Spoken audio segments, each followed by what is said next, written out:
ॐ ओमाप्यायन्तु ममाङ्गानि वाक्प्राणश्चक्षुः श्रोत्रम् अतो बलमिन्द्रियाणि च सर्वाणि सर्वं ब्रह्मोपनिषदं माहं ब्रह्म निराकुर्याम् मा ब्रह्म निराकरोत् अनिराकरणमस्तु अनिराकरणं मे अस्तु तदात्मनि निरतेय उपनिषत्सु धर्माः ते मयि सन्तु ते मयि सन्तु ॐ शान्ति शान्ति शान्तिः अनन्तगुणपूर्णत्वात् अगम्याय सुरैरपि सर्वेष्टदात्रे देवानां नमो नारायणाय ते.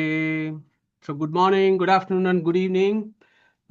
This is part 8 of Keno Upanishad, and as you know, we've been contemplating on Keno and Upanishad for about a couple of months now. So let's think about the rishis: Chaturmukha Brahma, Sadashiva, Parvati, Talavakara Rishi, and all the acharyas or the rishis of this great Upanishad. The Devata is Vishnunamaka Paramatma, who also goes by infinite names, as we know. And here we are celebrating Hrishikesha, Kapila, Aniruddha, and Gayatri Namaka Paramatma. The Chandas, Trishtub, the first verse, the second verse, and after that it's primarily Anushtup Chandas in this particular chapter. Okay, so never forget the Chandas. So today what I thought I'll do is just give a bit of a table for us to remember and think about. Whenever we do a Vedic mantra, please pay attention to what is the Chandas, who is the Abhimani Devata of this Chandas, and whose consort are they, and so on. So those chintanas are really beautiful, and that's a form of worship in its own right, and that is how our rishis have preserved this down the generation, that the chandas is a mode of worship of all the devatas, and of course Paramatma himself. So Gayatri, it's got 24 syllables.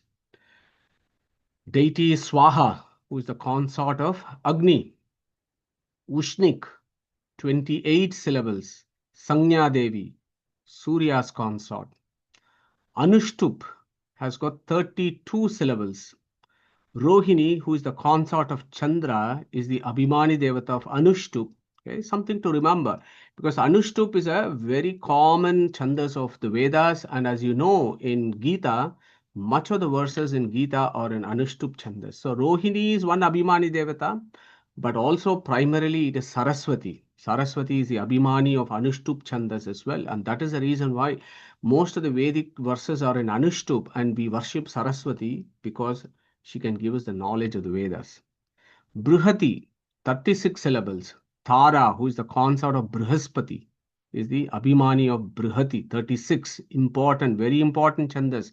Brihati chandas, and it comes again and again in the mathematical contemplation of Brahman in Vedas. Yeah, the Sankhya aspect of it. Brihati will come quite a lot. Pankti, 40 syllables. Revati and Varuni are Abhimani Devatas. Revati is Mitra's consort. Varuni is Varuna's consort. Trishtup, the first two verses of this Adhyaya, 44. Sachi, who is the consort of Indra, is the Abhimani of that. And wherever you see Jagati, you think about all the Devatas. And the Jagati Chandas is going to come in the next Adhyaya. Okay, so we are going to be talking about Jagati Chandas at that point of time. So primarily there are 7 Chandas, and here we have Anushtup, Trishtup, and Brihati contemplation in the first Adhyaya. So where are we?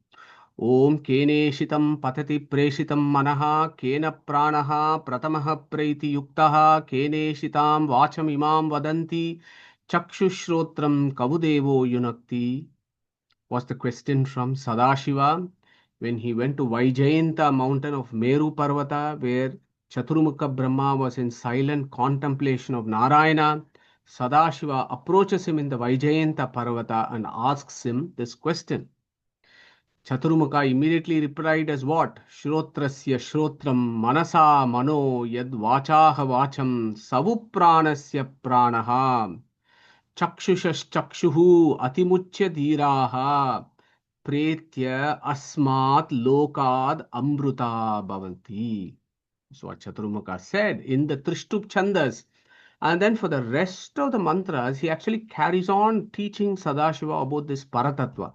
And in fact, even in the second Adhyaya and third Adhyaya, it is the Chaturmukha who is talking about this Brahman in great depths. So when he said Pretya Asmat Lokad Amruta Bhavati, he who knows who is the Shrotrasya Shrotram, etc., for him the great benefit is actually he will attain moksha, he will actually attain liberation, is what Chaturmukha is saying, who is currently in samsara, right? Like all of us. But that Chaturmukha is in contemplation and he says that is what the Vedas have said, and he is saying this, which is what Talavakara Rishi has given to us. Then immediately he said, Natatra chakshur gacchati, navag gacchati, no manaha, na vidmaha, na vijanimo, yat yetat anushishyat. So this is the verse where we left last time. We were discussing quite a lot about, epistemology and so on. So this is where we were about a couple of weeks, 3 weeks ago, I think now, 3 weeks ago, we were doing this verse. So what is the, well, let's go back and have a little bit of a revision about this.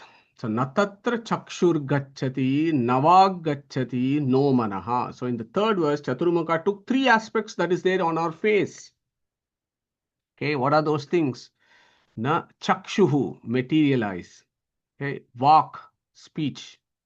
Okay, manaha, mind. So he's taken these three, which are very important, as you know, for our contemplation, for our spiritual progress. These three aspects become very key. We see, we hear, and then we do manana. So these are all important. So that is one aspect to it. But the other aspect to it is, and we were discussing Pramana Lakshanam of Srimad Acharya at great detail at that point, you may remember, where Srimad Acharya said knowledge and means to knowledge. Means to knowledge is called Anupramanam. Tat sadhanam anupramanam. Anupramanam trividam. That is, means to knowledge is three. Pratyaksham, Anumanam, Agama, Iti. Very clear verses from Acharya. So Pratyaksha is what? Materialize, perception. Materialize is a very important organ of perception of the external world. And of course, we have four other jnana indriyas that also gives us a knowledge of the world around us. Okay, so by implication, we should also take all other sense organs of perception which give us the perceptual knowledge. So Chaturmukha said, no matter what you do, Sadashiva, your material eyes cannot obtain the knowledge of him. Okay, so material eyes cannot obtain the knowledge of Paramatma for us jivas. Okay, perception cannot show him. Quick quiz there. Who is going to tell us why our material perceptions cannot show him? So who is going to have a rapid fire answer here, please? Why material perception cannot give us the knowledge of Paramatma, or why we cannot see him? The Lord is made of non-material. So with the material mind, we cannot see because the Lord is non-material, aprakriti. Beautiful, Pratibhaji. Thank you very much. So that is what we understood. Na tatra chakshur gacchati. But whenever we think about material things, our Veda Vyasa has already said Abhimani Vyapadeshastu Visesha Anugatibhyam in Brahma Sutra. Whenever there is a material thing that is being mentioned in the Vedas, it actually means the sentient being behind that material thing. So the sentient being behind the material eyes, who is actually providing, he's like a mechanic who's kind of looking after it and ensures that the material sense organs work. And that Tattvabhimani Devata of the eye is Surya. And we have done this before. So the meaning there is when Chaturmukha said Natatra Chakshur Gacchati, it means not only material eyes, but also the Tattvabhimani Devata of the eye, Surya. Even Surya cannot know him, in brackets, fully. Okay. Similarly, Navak Gacchati, walk.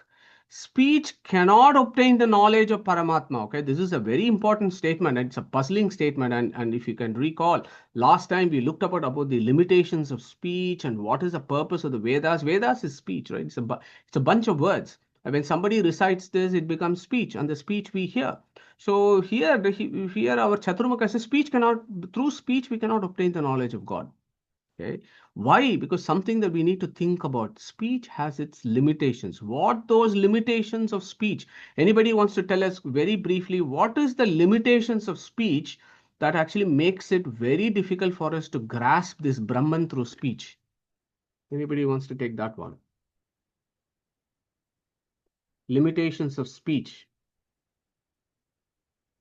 No worries. Okay, so speech is, as you know, speech, how do we learn in schools? There is an object and there is a sound that is uttered through the vocal cords.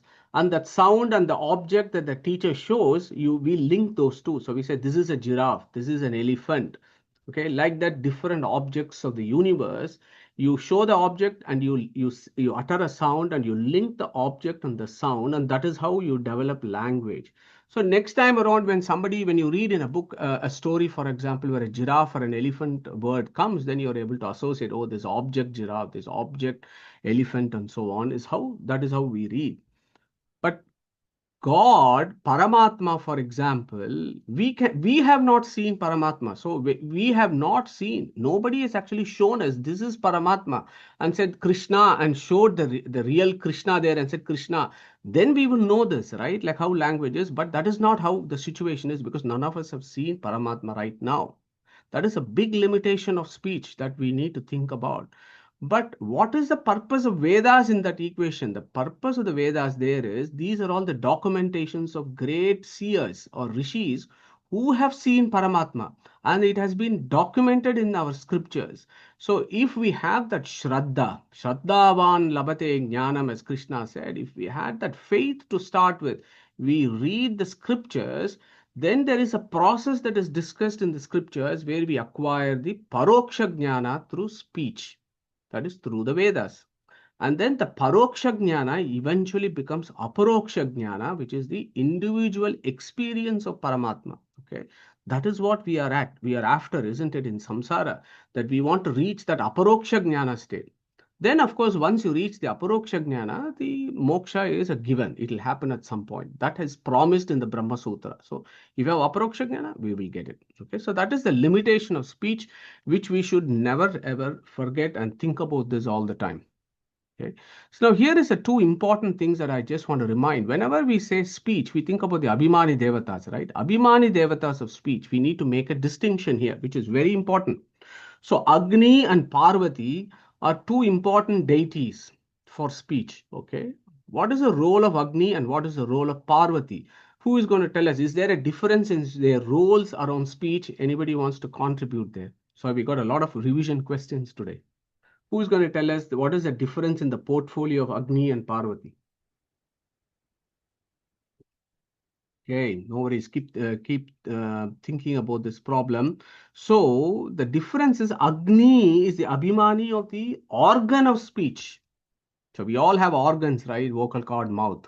Okay, the sounds come through the mouth. We use various organs in our vocal cord, tongue and mouth and lips, and we move the tongue up and down and do all these things and generate sounds of various types. Okay, so Abhimani of that is Agni.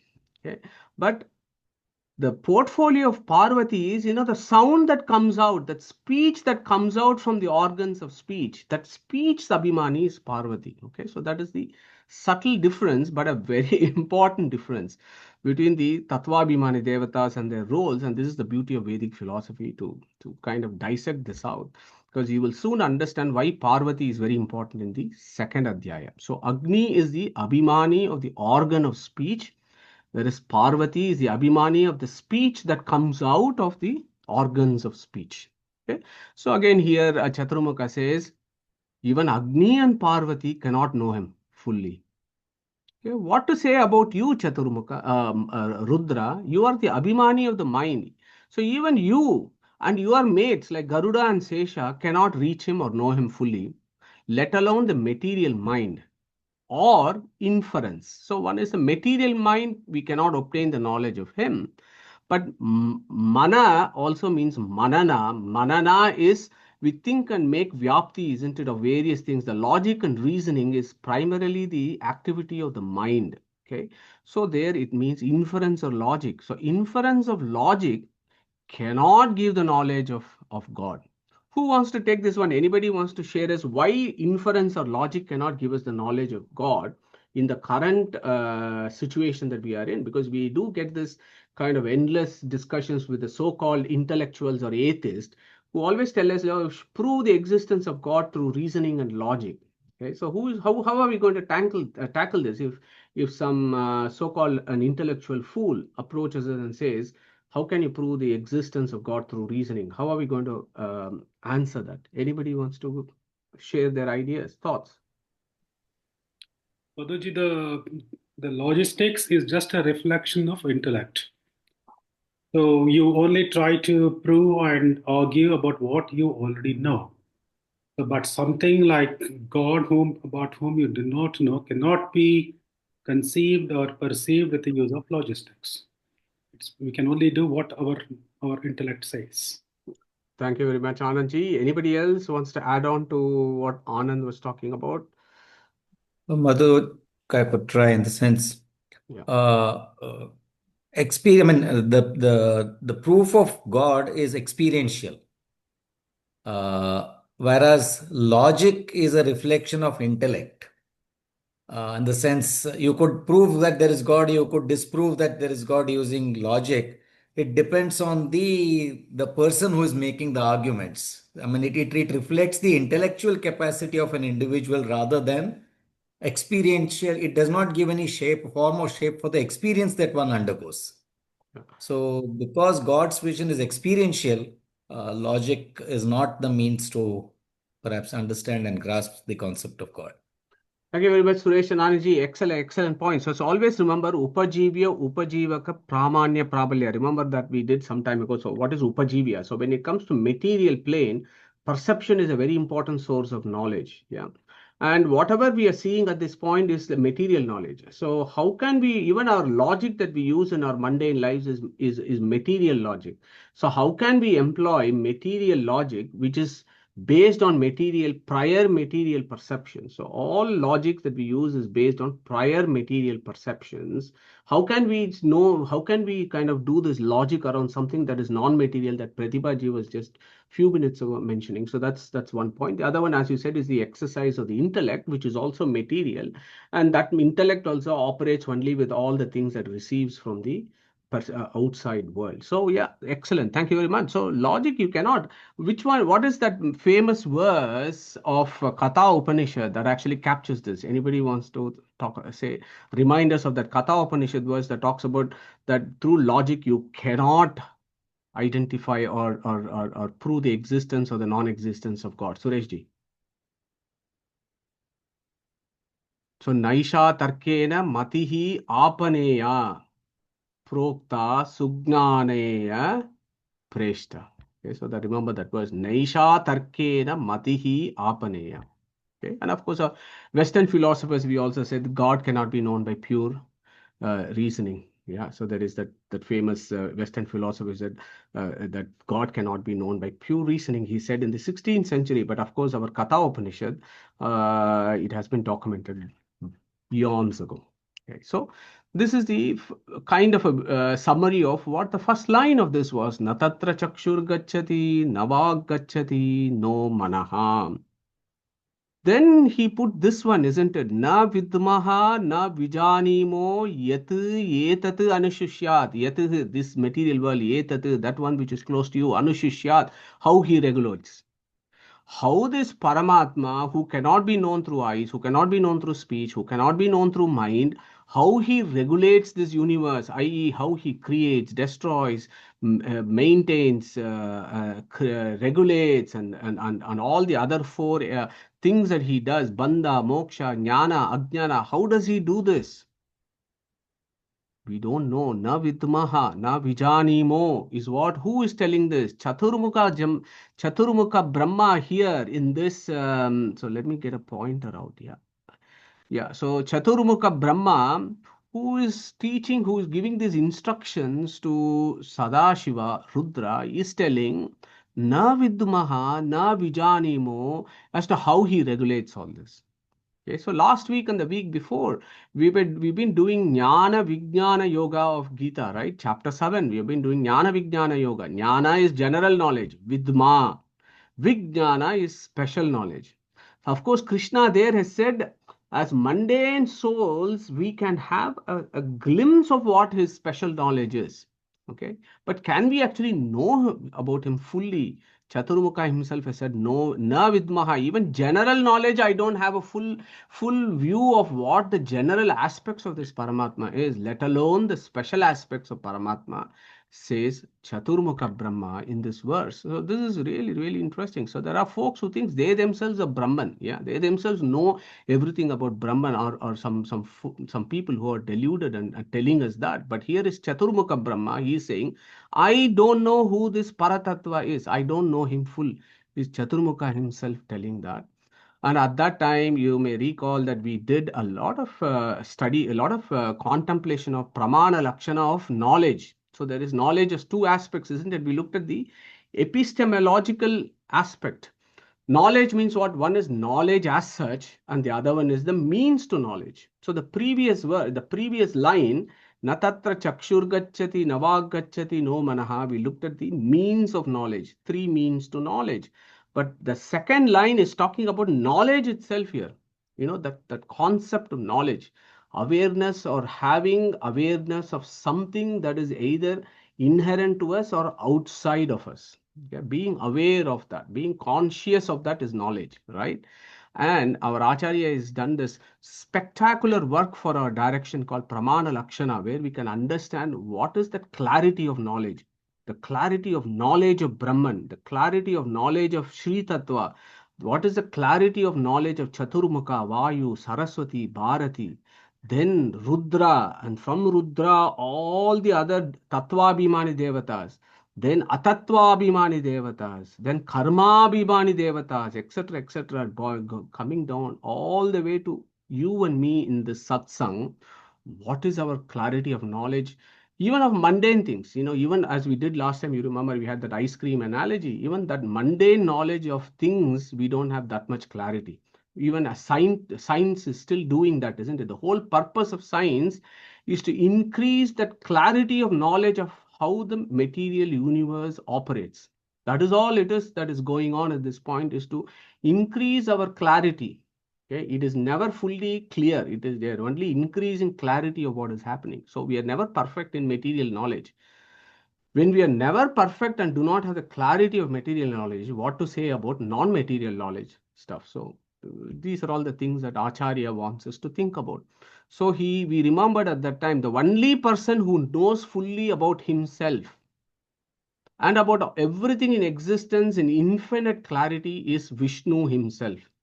Yeah, Vishnu Brahman is the only entity that can know fully about himself and everything else in the universe. Purvam Swa Paragata Akila Vishesha Vishayam is what Acharya has given. Beautiful definition, very comprehensive about the knowledge of Brahman or Vishnu. The knowledge of Lakshmi comes down a little. Anyebhyo adhikam asarvatrikam anyatra sarve vishayam spashtatvena bedaha. So even Lakshmi has an omniscient knowledge of everything in the universe and about herself. These are dependent on Vishnu, and her knowledge of Vishnu, there is a difference in the sense she is still learning about all the knowledges of Vishnu. And the knowledge of the external world, although she is omniscient, there is a difference in clarity between the knowledge of Lakshmi and knowledge of Vishnu. Is that. Now comes our Chaturmukha Brahma. Okay, so in this step, for Chaturmukha Brahma, Acharya in Pramana Lakshana says, Ishe Jivebhyo Adhikam Asarvatrikam Anyatra Alochane Sarva Vishayam. Okay, so this is how big Chaturmukha Brahma is.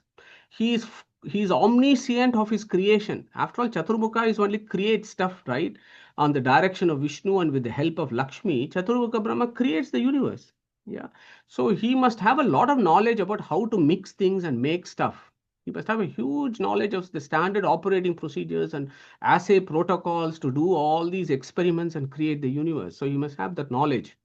His knowledge is his yogic knowledge. And how is his knowledge? If he thinks about it, he gets the knowledge. That is the difference. For Lakshmi and Vishnu, it's effortless knowledge. That is a very, very important criteria that Acharya gives us. Lakshmi and Vishnu's knowledge is effortless knowledge of everything in the universe, both past, present, and future simultaneously. Okay. Whereas Chaturmukha's knowledge is omniscient of the material world, of the past, present, and future, with a reduced clarity, but for which he needs to put an effort. As we said last time, if he thinks what is happening in the Andromeda galaxy, then he will get all the knowledge. Whereas for Lakshmi and Vishnu, that knowledge of Andromeda galaxy is always there. Okay, so those are all the subtle but extremely beautiful, beautiful ideas that Acharya has given us as to how to understand this knowledge and its gradations. So Vayu, Chaturmukha are the highest. So this Chaturmukha is saying about Vishnu, na vidmaha, na vijanimo yati etat anushishyat. So that is the humility with which the Ruju yogins, the Rujus, Chaturmukha, Vayu, etc., the Ekanta Bhaktas, that is how they approach Vishnu. Okay, so let's think about that. If they do such an approach, what about us? How can we actually claim that we know anything? We actually don't know anything. We are what we call ayogni jnanam utpatya vinashavat alpam. This is our criteria. We are alpam. We are just so insignificant. Our knowledge of Brahman is practically negligible or non-existent. Okay, so this is where we are starting. This is our starting point. If we thought over the last 5 years, we have covered quite a lot of stuff and learned a lot about Brahman. Actually, nothing. We know nothing. Our knowledge of Brahman is practically negligible compared to, let's say, compared to Indra. But what to say about Chaturmukha, Vayu, and so on, or Lakshmi, and so on? It's just so difficult to contemplate. But that is the grand scheme of universe that Acharya is asking us to think about. So, as we kind of come to a close to the first 3 sets of mantras, there are some few secret and very beautiful things that our gurus teach us. The chandas in the first 3 mantras and their sacred meanings and secret meanings. Okay, so we said the first mantra is in Trishtup chandas. Yeah, but we also said it has got extra, so it has got a little bit of extra letter, 12. Mana, the first line has got 12 verses. So who is going to tell us what is the chandas called? The one that has a little bit of one extra letter is called something, and if a chandas has one letter less, it's called something. Anybody wants to tell us, remind us what that word is? The extra one is called Borik. The one less is called Nikrit. Fantastic, Anand. Thank you very much. 100% correct. So, yeah. So, here, the first line, which talks about Manaha, which is Rudra, who is asking this question, the Manobhyami of Mana. So, this line is given importance there. It becomes 12. Okay. Whereas the second line, where Chaturmukha Brahma is talking about himself, he is giving the answer number 1, and then he is telling, look, even inside me is this Pranasya Pranaha. So, the second line has got 12. Okay, Burik Trishtu. Whereas if you come to the third line, here there is in the last one, Yateta the Anushishyat, our gurus reminded it's got only 7 syllables. So this is Nichurit Anushtu. Okay, this is Nichurit Anushtu with fewer letters, 31. Why? So this is again for us to remind how little we know. It is less, isn't it? Less is 7 is less. 12 is more. 12 is more. 7 is less among this particular chandas. So to give us the idea that our knowledge of Brahman is so limited. Okay. So I hope you're able to capture these ideas of chandas, which I think is interesting. It's a little bit too heavy stuff, I think, but I think the more we think about it, we can appreciate how our rishis compact and compress various informations with regards to how they pass down this knowledge from generation to generation. It's after all Shruti, isn't it? In Shrutis, this is what the Veda Patashalas will be doing, looking at the number of letters, which chandas, how do we remember this, and so on and so forth, so that knowledge is passed down the generations. So our knowledge of Brahman is extremely limited, not just in the material plane right now, but also in moksha. Okay, our knowledge of Brahman, even in moksha, is limited, let alone those people who think that they themselves are Brahman in moksha. Okay, but our acharyas are very clear The humility is very, very profound and clear that even in moksha, your knowledge of Paramatma will only be as per your capacity. So we have done a lot of epistemological perspectives, and we have revised this before we move on to the next verse. So only Vishnu has a complete knowledge of himself, and there can be no argument about this. The clarity of knowledge of Devatas about Vishnu reduces as we come down the Vedic pantheon. So there is the Taratamya of Jnana. Our clarity, Spashtatva, as mundane souls about the knowledge about Brahman is very negligible. So that we have to accept, all of us. And that without that acceptance, it's very difficult to move forwards. So the question, of course, is how can the finite know the infinite fully? It is just not possible, isn't it? So, but the question may be asked, why is the knowledge of Brahman so remote to us? We do not know, we actually do not know in samsara of an entity which is infinite and perfect. Is it possible that there can even be an infinity, there can even be an entity that is perfect and infinite? The Vedas claim that there is such an entity. Is it actually possible that there is an entity which is infinite and perfect? Can such an entity actually exist? So entity, when we talk about entity or things, entities or things in the universe, right? So it immediately takes us to the study of ontology, which is exactly what Chaturmukha is doing in the next verse. He's spoken so much of epistemology in the third verse, that in the fourth verse, which is amazing, he goes into the science of ontology of Vedas, of Vedic philosophy. What is the ontological status of Brahman compared to the rest of us? He is also a thing, right? He is an entity like you and me, and trees and stones and Akasha and time and so on. They are all entities. Okay? Brahman is also an entity. Okay? What is his ontological status? Is the next question. Is he a completely different entity compared to anything else in existence? Is one of the questions. So I just wanted to open up before I go to the fourth verse. For us, what is our view? What are our thoughts about? Is this a completely different entity altogether? There are some folks think that they and him are the same. There are some folks that think that this universe is a transformation of Brahman. And then there are other folks who think that he is entirely transcendent. Okay, so that is the word there, entirely transcendent. Is that possible? So what are we, any thoughts here before we move to the next slide? Sorry, can I ask a question? Yes, So- Suresh, Devalji, just park your question for 1 minute if I may. I'll just go to Suresh and then I'll come to you. Thanks, Deval. Suresh. The answer perhaps is that he's completely different because we are within the three gunas. He's something beyond the three gunas. For us to even know the answer as to whether he's same, different, etc., even any perception of God itself is beyond our capabilities at this point of time. So perhaps the answer I would tend towards is a completely different entity. Thank you, Suresh. Yeah, very interesting. Devalji.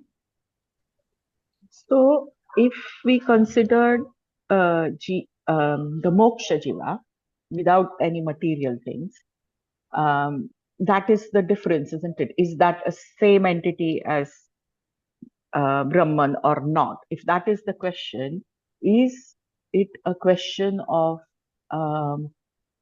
proportion? So, is God 100%, whereas we are 1%? But that is another question that came to my mind. Yeah, definitely, Devalji. So, so you're asking whether it's completely different, but I'm asking you, is it just more? Yeah, okay. So, anybody wants to take up Devalji's very interesting question? Is it just just a question of proportion of whatever that entity is? That we may have some similarity, but it might just be a fraction of that entity. They say even Jivatma is Satchitananda, and the Lord is also Satchitananda. So there is somewhere the similarity, but he's different. Infinite. We are not infinite. We have Desha Kala, Guna everywhere. We are limitations, but he is not. Thank you, Pratibhaji. Yeah, so that concept of Sat Chit Ananda being the constituent things of a sentient being, which could be jivas, it could be Tattvabhimani Devatas and all of us, or in moksha, that Sat Chit Ananda state of us comes to its full fruition as per our quanta of Satchitananda. Now the question is whether our quanta of Satchitananda, that Satchitananda is that similar to the infinite Satchitananda of Brahman or not is the question there. And there are different views on this. Okay, so if you think about so Deval, that I was going to kind of make an attempt to answer your question. So there are different views on this in different schools of Vedanta. So if you look at the extreme view, which is Advaita, then you know that you are Brahman himself. Yeah, so you become infinite. How you become infinite, don't ask me, you ask them, because the logic of that is a little bit strange. But how can you become Brahman, who is Satchitananda, okay, of infinite proportions? You become that. That is one extreme view. Okay.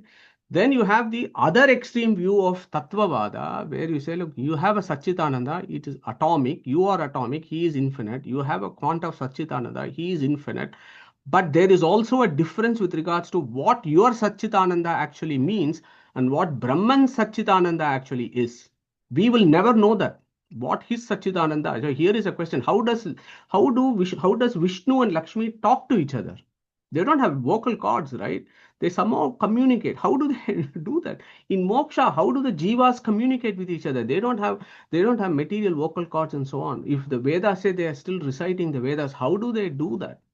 Okay, so there are all those kind of subtle points that is, of course, discussed in the Rig Veda, and our Acharya has given us directions in Vedic works. But the Tattvavada view there is even the Satchitananda aspect of jivas. Although it is there, it is non-material. It is the essential constituent of the jivas. It is not the same as. It may not forget about the proportion, but it is not even the same as the Satchitananda that we talk about of Brahman. This is the Tattvavada view. Then there is the middle view taking both into equation, which is the Visishtadvaita, which would say, look, in moksha, your Ananda will be the same as Brahman, but you will be different. Okay, so that is the reconciliatory kind of view, but that is that school's view about how the natures exist. Okay, but I would like to sway more towards what Sureshji has said, that this entity is completely different. That is what this next verse is talking about. This is the beauty of this verse, the fourth verse. Anyadeva tadviditat ato aviditat adi iti sushruma purvesham yenas tad vyachachakshire is what Chaturmukha Brahma is taking about. This ontological category, this entity called Brahman, Chaturmukha is giving us a firm answer there. Hopefully that'll clarify many of the questions that has already come from the satsang that we have already raised as a group as to what is this Brahman different? Or is this a difference that I have 0.1%, but he is 100%, but both of us are Satchitananda? What is going on here? Chaturmukha says, Anyadeva tadviditat, ato aviditat ati. Okay, this first line needs a lot of contemplation as to what is it that Chaturmukha is doing. There are at least four different levels in which we can understand this line. Anyadeva tadviditat, Anyadeva tad aviditat. So that is how you split this verse. Anyad eva tad viditat ato aviditat. Why adi, or understand like this? Okay, so what is going on here? Anyad means different. Tat Paramatma, that. Viditat. Okay, viditat means known. Okay, so it is different from what we know. Okay, that we have accepted in the beginning of the satsang. We understood that this idea, this Brahman or Paramatma is something different than whatever that we know at this point. Okay, so that is one way. It is different from what we know. So that means that he is not knowable. Okay, because he's none of these material things. We operate only with knowing material things. So anyadeva tadviditat. It is different from what we know, i.e., it is not knowable. Anyadeva tad aviditat also is true. That is what Chaturmukha is saying. Anyadeva tad viditat ato aviditat. Aviditat means unknown. Aviditat. Viditat means known. Aviditat means unknown.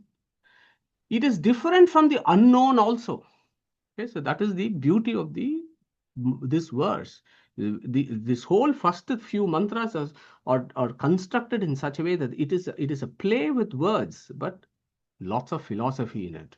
Yeah, it is different from the unknown also. What does that mean? It is not unknowable. It is different from the unknowable. It is different from the knowable. How do you reconcile this? How can something be not knowable and not unknowable? So the reconciliation that happens there is, it is not knowable fully because we are finite and he is infinite, and we have just understood this from the previous verse that this chap cannot be known fully. Only he himself knows about him fully. So he is not knowable, put a bracket and put fully. Okay. When the same verse says Anyadeva tad aviditat, not unknowable, means he can be known as per our capacity. Again, that is what Srimad Acharya in Pramana Lakshana has given us a very clear direction of what are all the gradations of knowledge of various sentient beings, starting from Chaturmukha all the way down to you and me. Okay, so he can be known as per our capacity, but he cannot be known fully. In this way, it is understood. Adhi.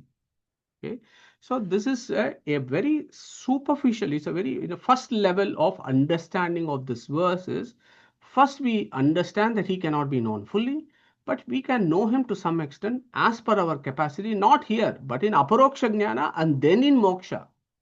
In Aparoksha Jnana, a glimpse, but in Moksha Sthiti, as per our capacity. So that is how we understand this verse. Anyadeva tad viditat ato aviditadati. First approach. The second approach of this becomes very important. Okay. So here I want to introduce you to the ontological approaches. Okay. So the ontology is what? Ontology is the study of things in the universe, the things in existence. Universe exists, and there are lots of other things that also exist beyond the universe. Okay, so they are all categorized together as tattvas. Okay, tattvas or ontologies. Yeah, uh, ontological categories. So that is what this verse is talking about. Chaturmukha Brahma is giving us what Chaturmukha Brahma, the Chaturmukha Brahma is a Ruju, isn't it? The same Ruju, Srimad Acharya gives us the explanation of what Chaturmukha has said in Kena Upanishad. Anyadeva tad viditat ato aviditat. So in Tattva Sankhyanā, it's another Prakarana Grantha of Srimad Acharya. It's got 11 verses.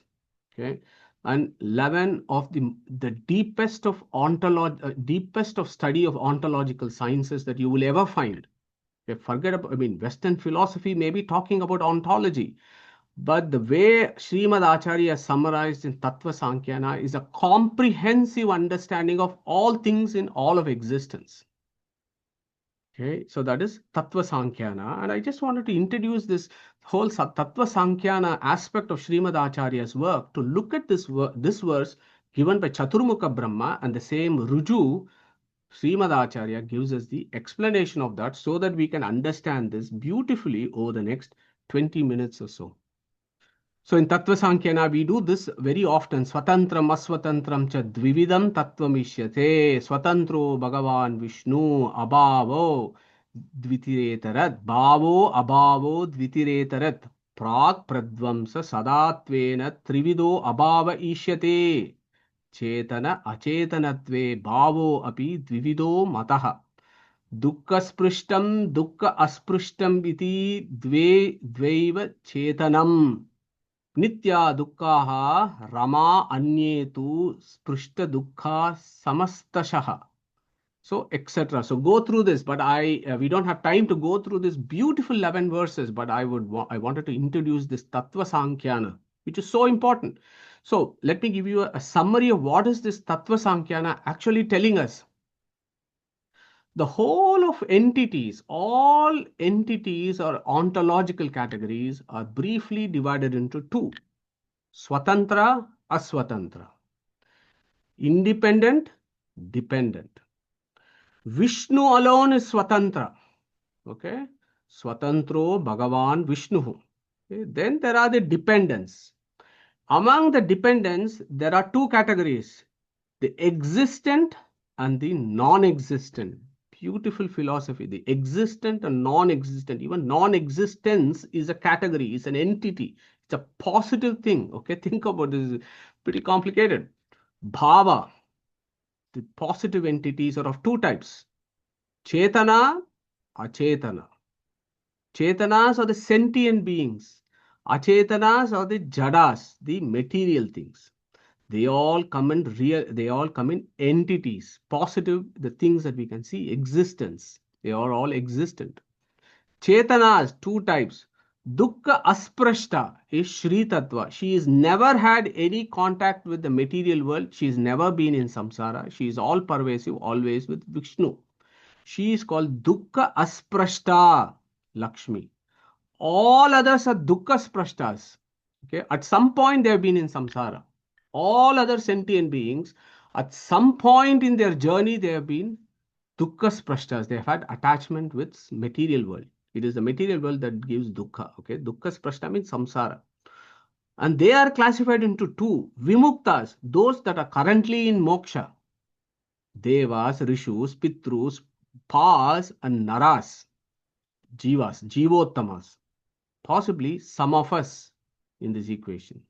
Then there are the dukkha samstas, mukti yogyas, devas, rishis, pitrus, pas, naras. This could be us currently, mukti yogyas.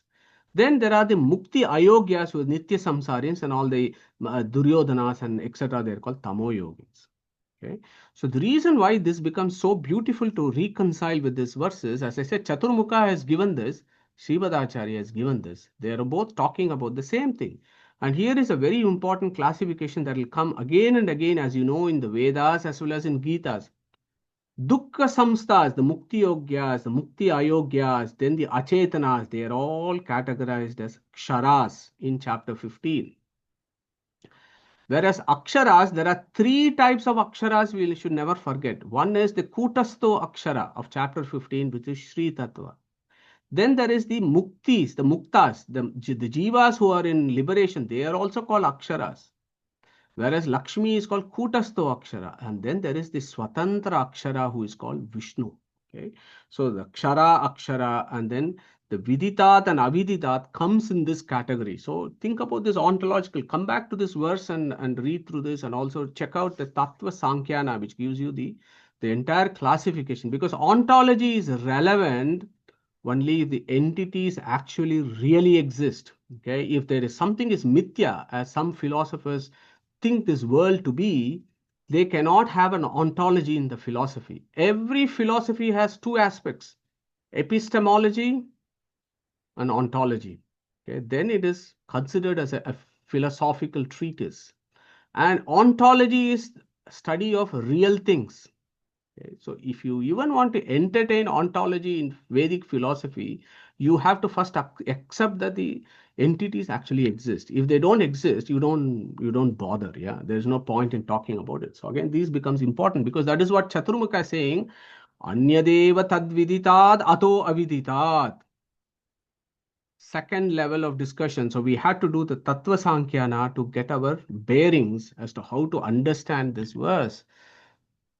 So in ontological categories, what do we have? We have Swatantra, who is Paramatma. Then there is Aswatantra. In Aswatantra, we have what? Bhava and Abhava, as I told you. In Bhava means what? Which we know. Abhava means what? Which we do not know, which do not exist. Bhavas are things that exist. So here our Chaturmukha is saying, Sadashiva, this Brahman is Viditat Tad Anyadeva. Okay, whatever that exists is different from it. Chakshuradi agamyam vastu pramitat jagataha, as Raghavendra Tirtha gives in Khandartha. Okay, chakshuradi agamyam vastu pramitat jagataha. Okay, so the things that we see in the universe, that is called viditat, bhava, the entities, existent entities. This chap is different from that. Not only that, he is aviditat tad anyadeva. Yeah. Aviditat, the ones that are non-existent. What are the ones that are non-existent? The ones that are asat, sadabhava, the ones that are non-existent.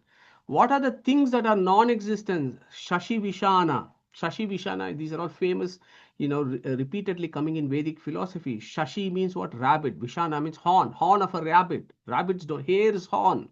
Hare's horn doesn't exist. Horns exist in ox and deers. They don't exist in a hare.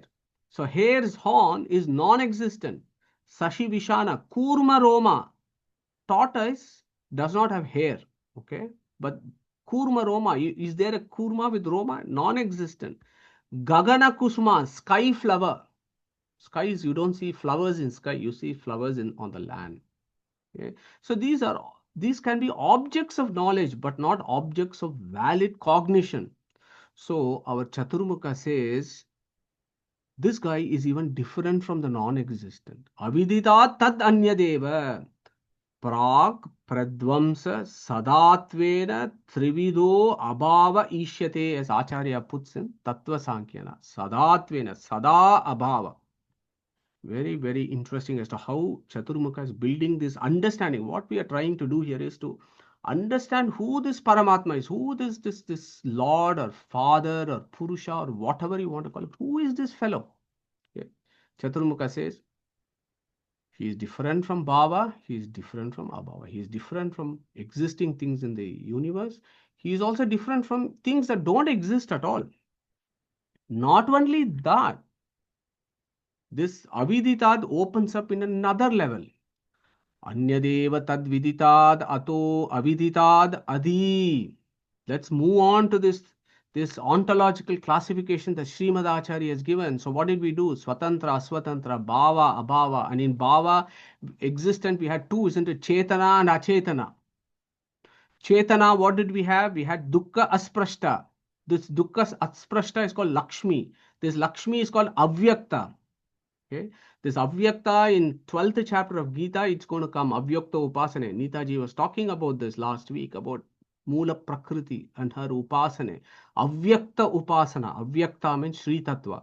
Of course, in Paramamukhyariti, Avyakta can also mean Paramatma. But Avyakta, when we look at the word as such, it is Sri Tattva, who is Dukkha Asprashta, who is also called Akshara. She is a Chetana. So, when it says Aviditat, Aviditat means avyakta. Okay, so vyakta means what? This material universe that is come into manifestation, that is vyakta. Avyakta means that mula prakriti, that is the sentient, the chetana prakriti, that is the sentient aspect that is controlling the mula prakriti, that is ever unmanifested. She is called avyakta. So when I say aviditat, I mean avyakta. This tattva, anyadeva tat aviditat. From aviditat, it's different. It is different from avyakta. Look at on the chetana aspect, vyakta. There are various vyaktas in the material universe. You have the stone, the tree, and everything else. And we also have the various bodies, right? Animals, plant kingdom, animal kingdom, bacteria, fungus, etc., including us. We are all dukkha spashas and we are all existent in this universe. We are all ksharas. Then we have the vidita, the material world, which is come into manifestation after that pindanda. The pindanda has become the jagat, isn't it? The 24 tattvas, and they've all become jagat. So that becomes vyakta. So vyakta means this whole universe and all the jivas in them, they all form vyaktas. So in this, Chaturmukha says, this Brahman is different from avyakta tattva. Avidita tadanyadeva. He is also different from ksharas, who are vyaktas in the material world. He is also different from these two. So we understood various levels, isn't it? The first level, the second level. Now we have come to the third level. We have moved to the chetanas, and we have understood how this this Paratattva is different from Avyakta Tattva or Lakshmi Tattva, and also different from all the jivas as well as the non-sentient things. The fourth level is also very interesting. So now you look at the achetanas. So we said aswatantra, aswatantra, bhava, abhava. And then in bhava we had chetana and achetana. We understood that he is different from avyakta tattva, avyakta chetana. Lakshmi, he is different. Now what about in chetanas? In chetanas, what is the last thing that we have in the achetanas? The Panchabhutas, right? Akasha, Vayu, Tejas, Aap, and Prithvi. These are the 5 Pancha Mahabhutas that forms the rest of the material world. So beautiful how our Chaturmukha is teaching us who this Paramatma is, how we understand him. So again, if you remember when I said Viditat means that we can see, that we can know. So things that are manifested, we can see. Yeah, things that are there out there, we can see with our indriyas or the viditat. So what are the panchabhutas that we can actually see that are manifested? Tejas, Aap and Prithvi. We can see these things. Okay, viditat, that which are grossly, not subtly, but grossly visible. Only these 3, Tejas, Aap and Prithvi. So they are called viditat, vyakta. Whereas Akasha and Vayu, that is space and air, are aviditat, avyakta. Okay. Now in the Vedic language, you will also see that the avyakta, ones that are unmanifested, are also called asat. Whereas the one that we can see are also called sat. Okay, so there are various meanings for Sat and Asat. It really depends on the context in which we understand it. Rather than one famous school has this tendency to pluck the words and build up airy-fairy philosophy. No, we should see it in context. What Sat means, what Asat means. Asat means aviditat, avyakta. Sat means viditat, vyakta. Look at our Katha Upanishad. That is exactly what the Katha Upanishad said. If you remember, we looked at this. This Brahman is Ashabdam, Asparsham, Arupam, Avyayam, Tata, Arasam, Nityam, Agandavachayat. So the Panchabhutas come from the Tanmatras, right? And this is what Yamat has taught Nachiketa, that this guy is Ashabdam. Shabda is the quality of Akasha. Asparsham, he is the quality of Vayu. Arupam, quality of Tejas. Avyayam, Tata, Arasam, Aap. Nityam, Agandavacha, smell, Prithvi. So these are all, the Samanvaya is as you know, always 100%. It depends on how we look at the verses. So Yama is also teaching Nachiketa the same idea, that this guy is different from Avyakta and Vyakta when you look at Panchabhuta. So not only that, as I told you, Abhimani Vyapadeshastu Visheshani Gatibhyam. You look at all the Abhimani Devatas. Look at the Tanmatras and Panchabhutas. Shabda, Sparsha, Rupa, Rasa, Gandha. Shabda, Sparsha is Suparni. Rupa, Rasa, Varuni. Gandha, Parvati. Okay, that is this link between how Parvati made Ganesha from her body. Yeah. And our gurus teach us not from Parvati's body's dirt. No, she is Abhimani of Gandha, which is the Tanmatra. And that with the Rudra, who is called Atmanaha, Akashaha Sambhutaha, Tasmadvaye Tasmad, Atmanaha Akasha Sambhuta, Akashad Vayu, and so on. That Taittiriya Upanishad. Beautiful. So Akasha is Ganesha, Vayu is Marichi, not Mukhya Prana, this is Marichi. Tejas, Pavaka, Aap, Buddha, Prithvi, Shani, these are all the Abhimanis. So this fellow, this Vishnu is different from all this. Not only the Panchabhutas, Panchatanmatras, their Abhimani Devatas, he is very different from all this. Okay, so that is the 4th level of understanding. So now if we put everything together in this one equation, Vishnu is the highest ontological entity. So that is the primary view of Chaturmukha Brahma, not somebody else. This is the Chaturmukha Brahma, which is documented by Talavakara Rishi in Samaveda. Viditat, Ato Aviditat. Ato there means and also and so Aviditat. So Viditat, which we know, Viditat, Vyakta, manifested, Sat, earth, water, fire, Sat, existent entities in the universe, Bhava, positive entities, all those things come. World of matter and souls are all Viditat. Whereas Aviditat is what? Which we don't know. Avyakta Tattva, Chetana Prakriti, Avyakta, unmanifest, Asat, air and space, Asat, Abhava, non-existence, Sashi Vishana, etc. Yeah. And why is, and how is that beautiful word? How is that logic? How is that natural progression of this verse? Anyadeva tad viditat ato aviditat, because he is Adi. And Chaturmukha himself has put that word Adi. Adhikam. Srimadacharya gives a beautiful explanation of Adhikam in his Bhashya. Sarvottamascha sarvatra sa Vishnuriti dharyatam. Okay. Sarvottamashta sarvatra. He is the highest compared to everything. Yeah.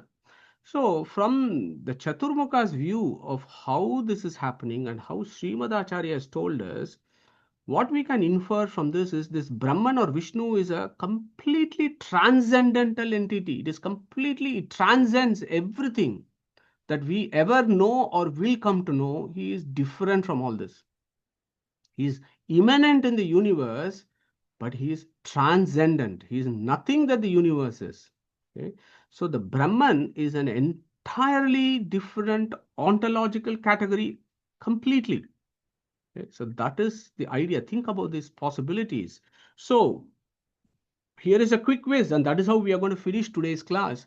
And we have discussed for about an hour about all these ontological categories and so on, which of course in the 15th chapter, from the 16th verse, 17th verse and 18th verse of the 15th chapter, Krishna, Vedavyasa, the composer of Gita and the compiler of Vedas, including Samaveda, including Kena Upanishad, gives what we have discussed so far in a beautiful few verses. So who is going to recite that 16th verse, 16, 17 and 18, and then we'll go to the next slide and understand this. So who wants to take the 16, 17, 18 of chapter 15? I know we are all resident experts on this. So who is going to volunteer, or shall I just pick somebody? I think it is Sarvasya Chaham. Is it? Does it start with Sarvasya Chaham, Hrudi Sannivishto? Keep going, Mattas- Shilaji. Yeah. That is, I think, 16 or 15. I'm not sure. 15, yeah. Yeah. So it starts with Dwa, right? Chaham. Yeah.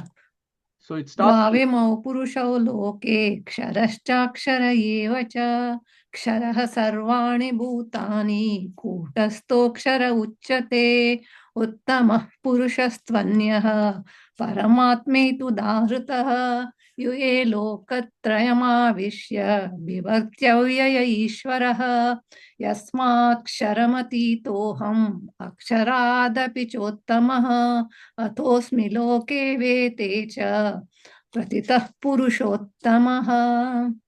beautiful, Shilaji. Thank you so much. Wonderful, wonderful recitation. So beautifully recited. That is exactly what Shilaji recited, is what all this philosophy all about. So when Chaturmukha says Anyadeva tadvidita dato avidita dadi, Katha Upanishad says na pranena na apanena martyo jivati kashtana itarena tu jivanti. Itarena, totally different. Devalji, think about that, what Yama has said. Itarena, so totally different. That is exactly what in Gita Krishna has said in these beautiful verses that Shilaji recited just now. What did Shilaji recite in the 16, 17, 18? It is this Anyadeva tadvidita dato avididad adi is what we have discussed. Okay, so that aviditat and viditat. So let's compare and see between these verses. Aviditat, Avyakta Tattva, Kutasto Akshara, Chetana Prakriti, Shri Tattva. Aksharat Apicha Uttamaha. I am above even this Aksharat. Kutasto Akshara, who is called Aviditad Anyadeva. Chaturmukha has said that. Okay. Ksharam atitaha aham. I am beyond ksharas. Okay, there is a difference here, and again, our gurus ask us to look at those words. Uttamaha is different from atitaha. Yeah, uttamaha and atitaha are different words. They have different meanings. Kshara, this is this inanimate things and the jivas in samsara. Ksharam atitaha aham. I am beyond all these ksharas, the jivas in samsara. I am beyond them. I am beyond this aviditat or kutastha akshara. This vidita, this ksharam that we have just understood from what? Tattva Sankhya, Srimad Acharya has told us, enumerating all the entities. Basically expanding what Chaturmukha has said in Kena Upanishad. Sharaha sarvani bhutani in plural. Watch those words. Kutastaha, kutasto akshara, singular. Sharaha sarvani bhutani, plural. Okay. Some folks have conveniently forgotten all this basic grammar. Again, it is their problem, but not for us when we put Kena Upanishad, Katha Upanishad in this equation. Okay. So that Ksharas are viditat. Aviditat is kutasto akshara. Whereas this Purushottama, that Krishna said in the 18th, last letter, Purushottama, 18th verse. Who is this Purushottama? Sarvottamashta sarvatra. As Acharya said in Bhashya and in Kena Upanishad, he celebrates as Adi, Adhikam. That one that is completely beyond. Again, Katha says the same. Indriyebhyaha parahi artaha artebhyashta param manaha manasastu para buddher buddher atma mahan paraha mahataha param avyaktam. Yeah, kutastha akshara. Avyaktat purusha paraha purushottamaha avyaktat paraha. Yeah. Purushan na param kinchit sakashta saparagatihi. There is nothing beyond Purusha, this Purushottama. Okay. So when you put this Katha Upanishad verse, this Avyakta is this Kutastha Akshara, that Aviditat is what it is. And this is what our Krishna said, Akshara Picha Uttamaha. Okay. So as you know, Katha and Gita should be taken together, but sometimes it saddens that folks don't pay attention to all this and then come up with their own sad interpretations. But may God help them. Anyway, so looking at these verses, absolutely clear. Avyaktattu paraha purusho. Vyapalinga evacha yam nyatva muchyate jantuhu amrutatvam cha gacchati. Katha Upanishad says, know this fellow is different. He's different from Kudastha Akshara and so on. So I hope you were able to appreciate the depth in which Chaturmukha Brahma is teaching Sadashiva, and what we should do is at least make some attempt to understand what the Chaturmukha, the next Chaturmukha, who is Vayu himself, who is Srimad Acharya himself, what has he explained this through his Sattva Sankhya, and how do we understand this verse as Anyadeva Tadviditat Ato Aviditat Adi. Then, of course, the next line, which we will see in the next verse, next satsang, Iti sushruma purvesham yenastadvyacha chakshire, and we'll come to all this about how Brahman himself teaches Chaturmukha Brahma in various ways. Let us do this. We got another 5 minutes if it's okay for completion. So Chaturmukha Brahma says, this is how we have been taught, is what Chaturmukha is telling Sadashiva. This is what I have been taught, Chaturmukha, about this greatness of Brahman, that he is Anyadeva Tadviditad, Ato Aviditad Ati, Iti Shushruma. Raghavendra Tirtha gives an explanation, Shrutavantaha Smaha. We have heard from who? Purvesham, from the ancients. So the question there is, what is it that Chaturmukha Brahma is the first man? He is the first jiva to appear. What can be ancient than him? Purva means what? Purusha is also one. Purvameva asam iti purusham. Yeah, that etymology, that which is the ancient. That which is the ancient, who has existed always, even before Chaturmukha came, is Brahman himself. So that is what Srimad Bhagavatam is, isn't it? Janmadhyasya yato anvayad itaratashte arteshva bignahaswarat tena brahma hridaya adi kavaye muhyanti yat surayaha. So this Brahman taught this to Chaturmukha Brahma originally, says the very first verse of Srimad Bhagavatam. The same Bhagavatam also talks about how, as a Hamsadamaka Paramatma, he teaches Chaturmukha Brahma all these ancient secrets. Then, of course, we know as Hayagriva Namaka Paramatma, he teaches Chaturmukha Brahma. Okay, so the Chaturmukha Brahma says, you know, Shiva, I have learned this great secret about this Brahman as Anyadeva Tad Viditad Ato Aviditad, because it is Adi from Brahman himself, from Hayagriva, from Hamsadamaka Paramatma, and of course, Veda Vyasa. And we all know how Vayu meets and learns from Veda Vyasa.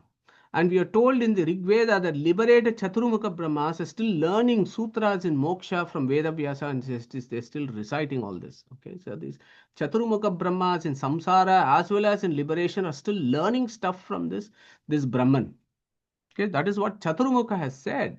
But from our perspective, what does it mean? Iti sushruma purvesham yenastad vyacha chakre, vyacha chakshire, vyacha vakya, yeah, vyakyatavantaha. So the people who has told us from their walk, from their speech, from their teaching, they have told us, and we have heard this, Shushruma. Yeah.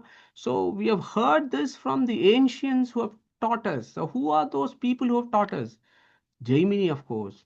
Of course, Veda Vyasa, Jaimini, Talavakara Rishi, and of course our Srimad Acharya, who has given us the right perspective of understanding this verse. So Anyadeva tadviditad ato aviditad ati iti sushruma purvesham yenas tadvyacha chakshire. And then what we will do in the next verse, next satsang is, we'll now go back to these verses and understand the mathematical philosophy of this, the various chandas that is there. How do we do this? And our gurus teach us and give us the direction. So how do we need to understand the depths of philosophy that is compressed in this verse? So we shall see this in the next satsang. Okay, so on that note, I'll close today's session. Thanks for joining for the 8th satsang of Kena Upanishad. Krishna Pranamastu. If there are any questions, we can deal with this now. Whilst we are thinking about some questions, next week, I'm not as such 100% clear whether the chapter 7, the part C, is going to go ahead next week. We will keep that. If it happens, it'll happen next week. If it needs to be moved, then we will come back to this verse and then take up the mathematical philosophy. And I need to tell you about the 5th verse. The 5th verse is no ordinary verse. Okay, the following verses, 5th to the 9th in this adhyaya, it's so profound. Yadvacha anabhyuditam yena vak abhyudyate tadeva brahma tam viddi nedam yadidam upasate yan manasa na manute yena ahur manomatam tadeva brahmatvam viddi nedam yadidam upasate, says Chaturmukha, and he says tadeva brahma tvam viddi nedam yadidam upasate. 5 times he says the same thing. So that if something comes 5 times in the Vedas, Abhyasa as it's called, it must have some great importance. It must be of great philosophical significance. Tadeva Brahmatvam Vidhi Nedam Yadidam Upasate. What does that mean? That probably will take one session for us to dissect that letter out completely and this particular verses. So there are so many philosophies there. So I can't wait to share whatever little I know through this satsang and also have these amazing interactive discussions that we have. Okay. So again, Krishna Pranamastu. Any questions? Anand, yeah. Mataji, thank you very much for the amazing session. We discussed about bhava and abhava. So any way we can extend that to the Bhagavad Gita shloka, na sato vidyate bhavo, na bhava vidyate sataha. Yeah, absolutely. It's possible, Anandji. Very well picked up. Yeah, of course we can follow. Remember, bhava and abhava, like sat and asat, has got different meanings. There are so many meanings. Bhava, abhava. Yeah, one could be exist and non-existent. The other thing is bhava is good, abhava is bad. One way bhava is sat, the other way abhava could be asat. So it could be good and bad. Also is another meaning. Yeah, you can bring it in, Anandji. Yeah, 100% agree. Thanks for that observation. Thank you. Suresh ji. Madhu, just a question. Do Prameya and Tattva mean the same or they two different things? Okay, yeah. So Prameya means any object of knowledge. Yeah.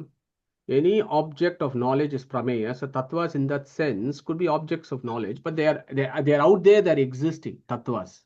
So we need karma, things like karma and stuff. We can't see karma, right? We can't touch or see karma, but we know it exists through shastra. So all existent entities are called tattvas. And Acharya actually gives a much detailed description of all the various tattvas that exist. Yeah. So maybe Sureshji, next time we can also think about tattva, but then it becomes too, I wouldn't say dry, but it becomes too complicated. But yeah, we can do this. We can do that. Yeah. But I agree. Yes, prameya and tattvas, they're not directly synonymous, but anything that is an object of knowledge is prameya. Thank you. Thanks. Okay, cool. Right. Thank you very much. So if there are no further questions, may I request Sureshji to take us through Om and we close today's session.